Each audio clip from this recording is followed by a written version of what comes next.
morning students. Today we are going to start with numericals based on oscillations and waves. I have written some formulas. This is the equation of simple harmonic motion. Y is equal to A sin omega t plus phi naught.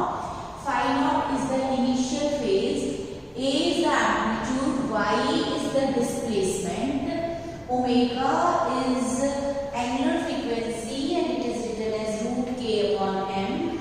T time period, t is equal to 2 pi root m upon k.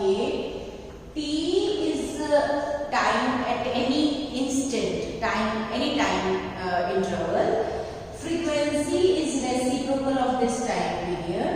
Then velocity is a omega cos omega t.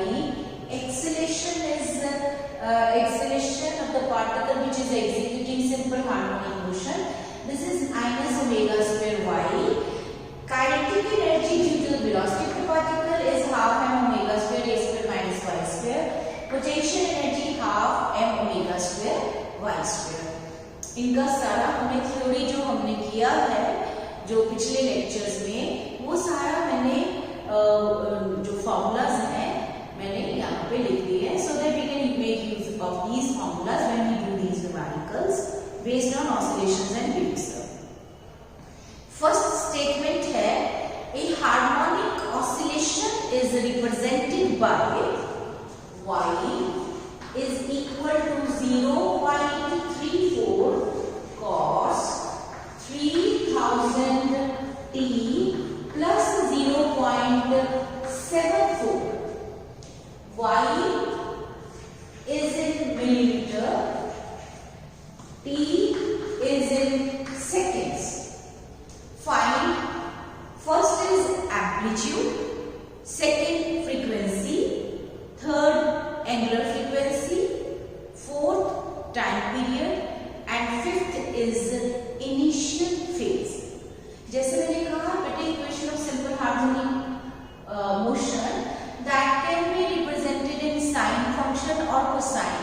तो यहाँ पे y is equal to a sin omega t plus phi naught से भी represent कर सकते हैं. y is equal to a cos omega t plus phi naught से भी रिप्रेजेंट कर सकते हैं. अब जो हमें गिवन है that this oscillation is represented by this और इसको हम कंपेयर करेंगे to find all the quantities which are to be formed. हम क्या करेंगे इसको कंपेयर करेंगे a cos omega t plus phi. अब क्वेश्चन में क्या क्या पूछा गया है. First is find amplitude. अब ये क्या है ये एम्पलीट्यूड ये कितना आ गया 0.34 ये डिस्प्लेसमेंट मिलीमीटर में है तो ये मिलीमीटर में आएगा. फिर इसके बाद है सेकंड है फ्रीक्वेंसी. सेकंड हमने निकालनी है फ्रीक्वेंसी. फ्रीक्वेंसी कैसे omega is 2 pi mu. Omega कितना है 3000. Omega 3000 is equal to 2 pi mu. Mu is equal to 3000 upon 2 pi. तो आपके पास इसकी एग्जैक्ट वैल्यू बेटे आप निकाल लेना 477.27 hertz. To be very accurate you can calculate the value. आप सीधा आपके पास 1500 अपॉन पाई है उसको जब कैलकुलेट करोगे तो आपके पास इतने हर्ट्ज आ जाएंगे. फ्रीक्वेंसी के जो यूनिट्स होते हैं वो है हर्ट्ज या पर सेकेंड. ठीक है. फिर इसके बाद है एंगुलर फ्रीक्वेंसी. एक आपने ये निकाला, दूसरा आपने ये निकाला, तीसरा पूछा गया है हमें omega. Omega is 3000.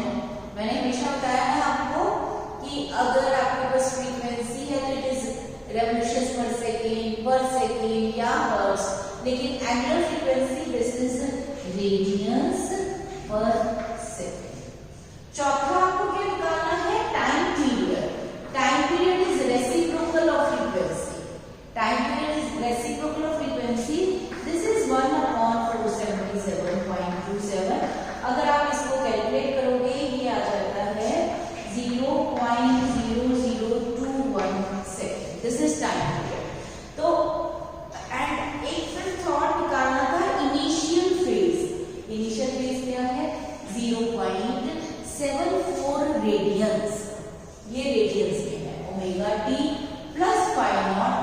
these are in radians.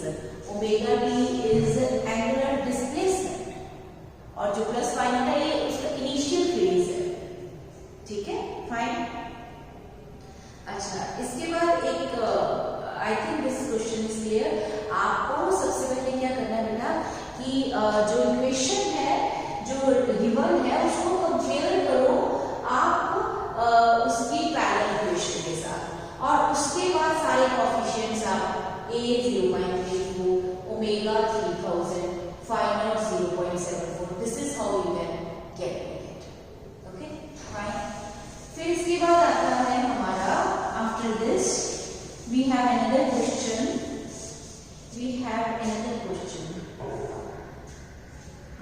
This is the equation of a simple harmonic motion of a particle is given by 4 sin 2 pi t upon 0.02 minus 1 by 4.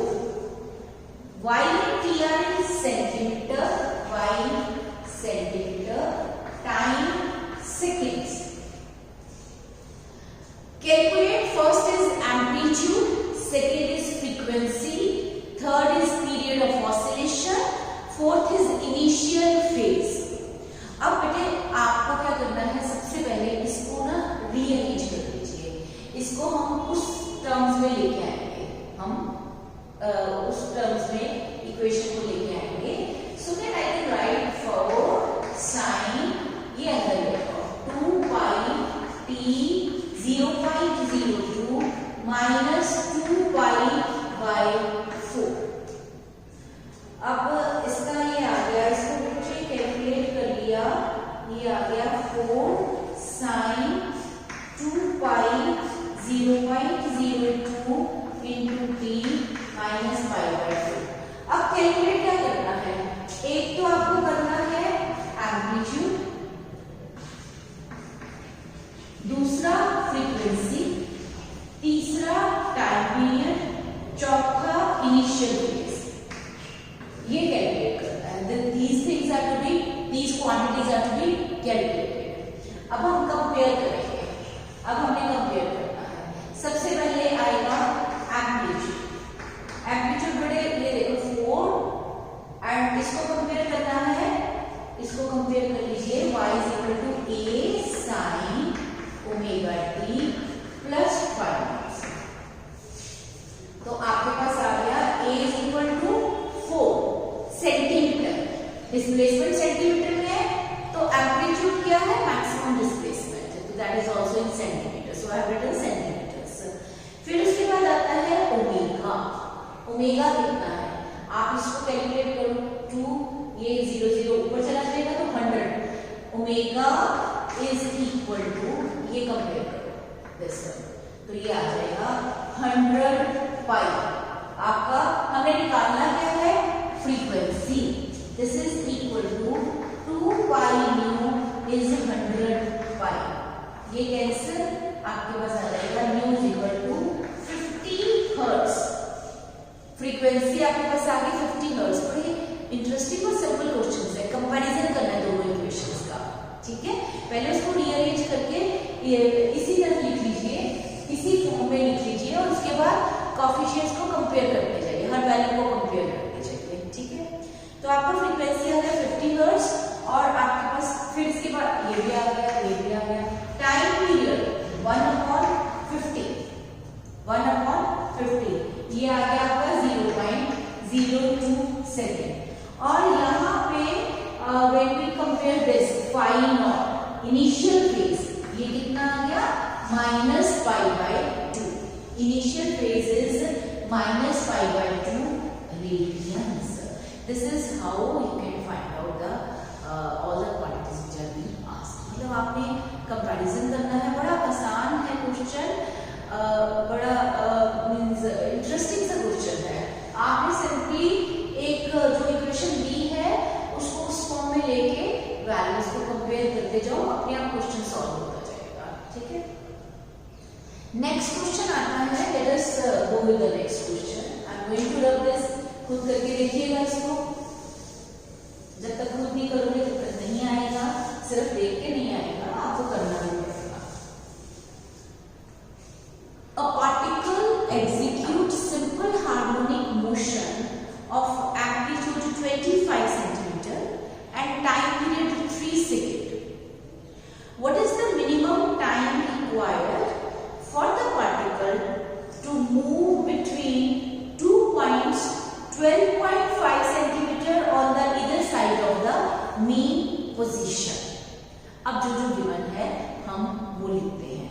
सबसे पहले कहा उसने एक particle execute simple harmonic motion of amplitude 25 centimetre.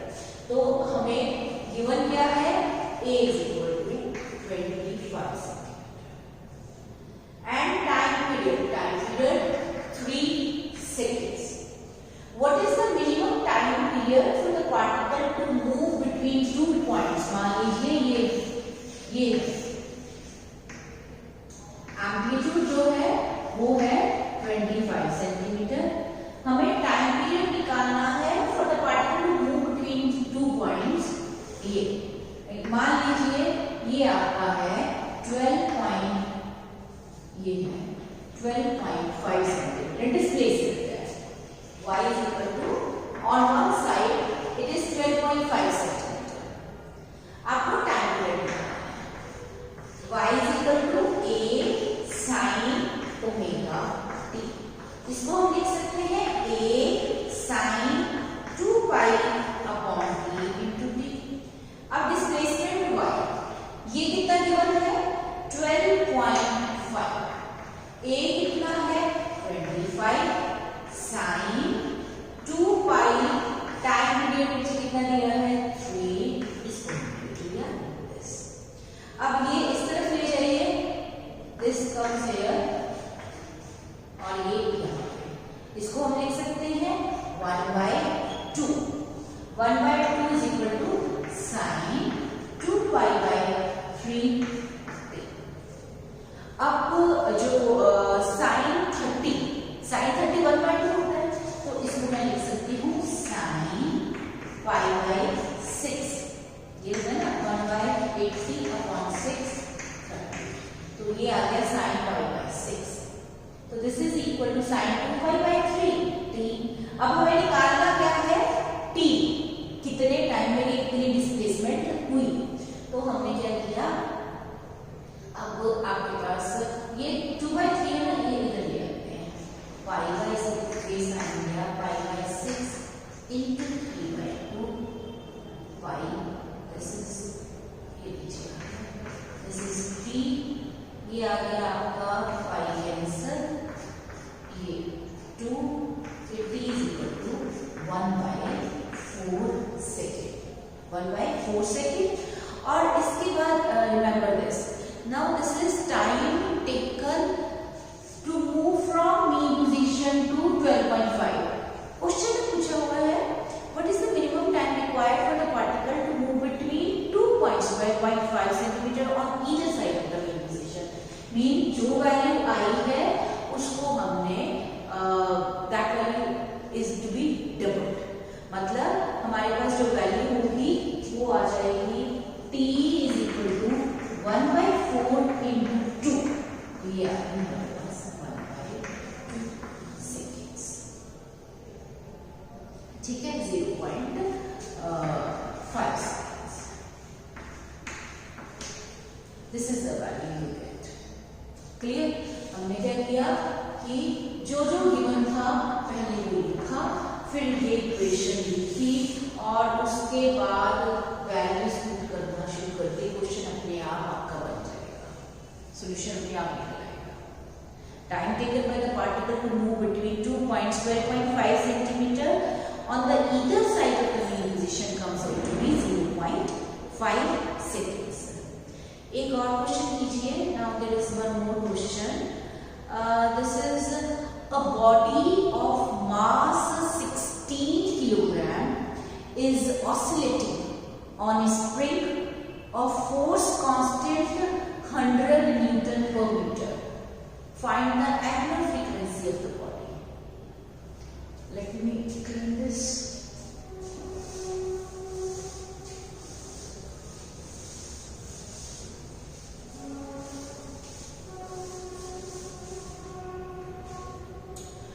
body of mass 16 kilogram, m is equal to 16 kilogram, is oscillating on a spring of force constant k is 100 Newton per metre, omega आपको find out करना है। मैंने formula वहां लिखा था। हमें पता है कि आपके पास k is equal to m omega square, theory में हमने पढ़ा है। तो ओमेगा इज इक्वल टू आपके पास आ गया k अपॉन m, तो ये आ गया 100/60 रूट।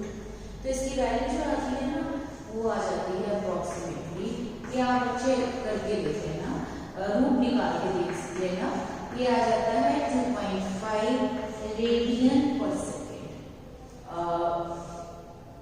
ये जो फॉर्मूला निकालोगे, कैलकुलेट करोगे, you will be getting approximately 2.5 radian पर सेकेंड। एक बार करके देखिएगा, you calculate it. Okay,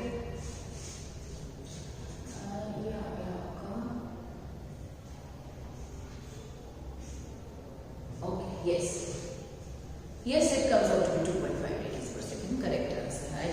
I was just checking it out। अच्छा, अब अगला क्वेश्चन देखो, ये तो छोटा सा क्वेश्चन था। अब अगला क्वेश्चन देखते हैं। इसमें कैलकुलेशंस भी हैं और कैलकुलेशंस के लिए आप अपने आप करते रहा, तो मैं सारी कैलकुलेशंस बैकग्राउंड पे नहीं कर सकती, ठीक है, उसमें तो पूरा टाइम लग जाएगा ना। तो आप लोग खुद घर में आंसर निकाल के देखा करो कि यही आंसर आ रहा है आपका। A 50 gram mass vibrates in simple harmonic motion at the end of a spring. The amplitude of the motion is 12 centimeter and the period is 1.7 second. Find frequency, spring constant, maximum speed, maximum acceleration। कैसे करेंगे? Let us find out। सबसे पहले given क्या है, जो given है पहले मैं वो बता देती हूँ आपको। क्वेश्चन में गिवन है मास 50 ग्राम, मैं लिख देती हूँ so that you can know कि क्या क्या गिवन है। Amplitude is 12 centimetre, 0.05 kg, 12 centimetre 0.12 metre, time period 1.7 second. Find frequency, सब क्या क्या निकालना है? Frequency, spring constant k, maximum speed, ये है ना जो ये v is equal to maximum. इसी तरह acceleration, this is maximum acceleration. Magnitude लिख रही हूं मैं, ओमेगा स्क्वायर a। तो ये आपको कैलकुलेट करना है, ठीक है। मैक्सिमम स्टार्ट करेंगे फ्रीक्वेंसी से। This is equal to 1/1.7 reciprocal of time period. और इसको जब मैं कैलकुलेट करूंगी आप करके देखना, ये आता है 0.588 हर्ट्ज। कितनी बार निकाल लिया अब तो हमने frequency, reciprocal of the time period. उसके बाद है स्प्रिंग कांस्टेंट k। तो हम क्या करेंगे, हमें पता है, मैंने अभी आपको करके दिखाया था कि हमारे पास ओमेगा जो है omega square that is equal to k upon m और m omega square is equal to k। अब कैलकुलेट क्या करते हैं आपने, दिस k। अब हमारे पास क्या क्या गिवन है, m, ओमेगा को मैं लिख सकती हूँ 2 पाई न्यू होल स्क्वायर। अब आपके पास m कितना है, 0.05 किलोग्राम, 0.05 किलोग्राम, 0.05 4 पाई स्क्वायर। और न्यू कितना आया, अभी हमने कैलकुलेट किया 0.5। This comes out to be k। k की वैल्यू बेटे खुद निकाल के या कैलकुलेशन कितनी सारी है तो मैं तो यहाँ पे नहीं करूंगी, so you can do it. 0.68 newton per metre, this is the value of the spring constant. आप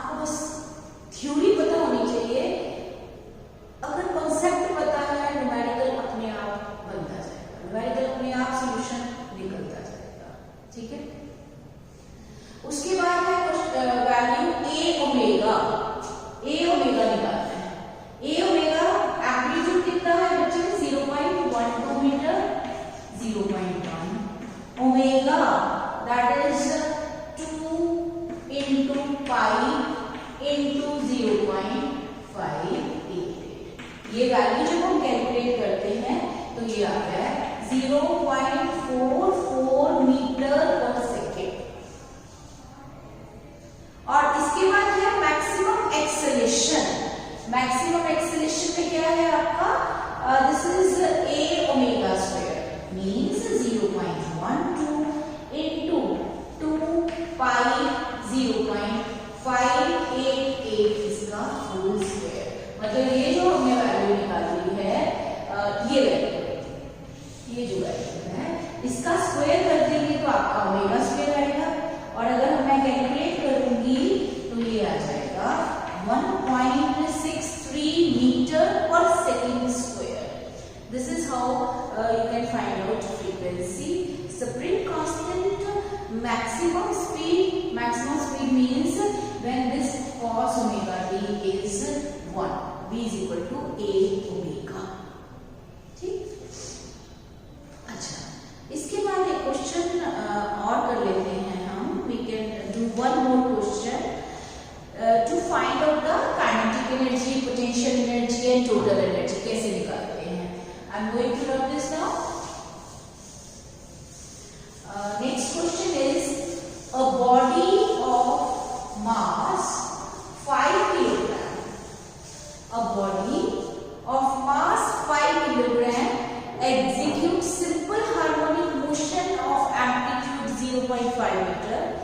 If the force constant is 100 Newton per meter, calculate maximum kinetic energy, maximum potential energy and total energy.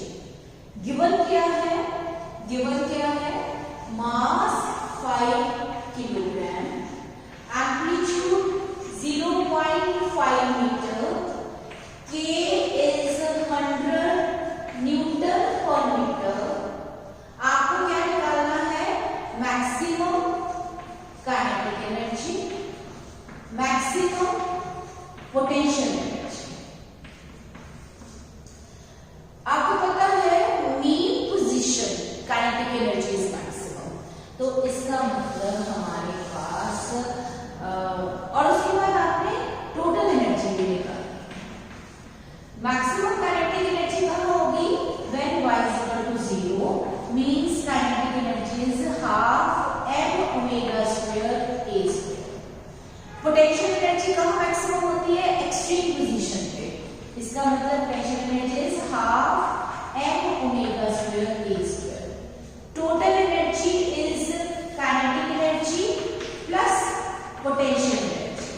अगर आप इन दोनों को add करेंगे तो आपके पास आएगा half m omega square a square. तो बेटे इसका मतलब क्वेश्चन में जो पूछा गया है, calculate maximum kinetic energy, maximum potential energy, third is total energy, it means value will come out to be same. क्योंकि फर्स्ट केस में half m omega square a square है, सेकेंड केस में भी half m omega square a square है, third case में भी half m omega square a square है। Obviously because energy is to be remain conserved. अगर सारी की सारी एनर्जी काइनेटिक एनर्जी में कन्वर्ट हो गई है तो then that kinetic energy must be equal to total energy.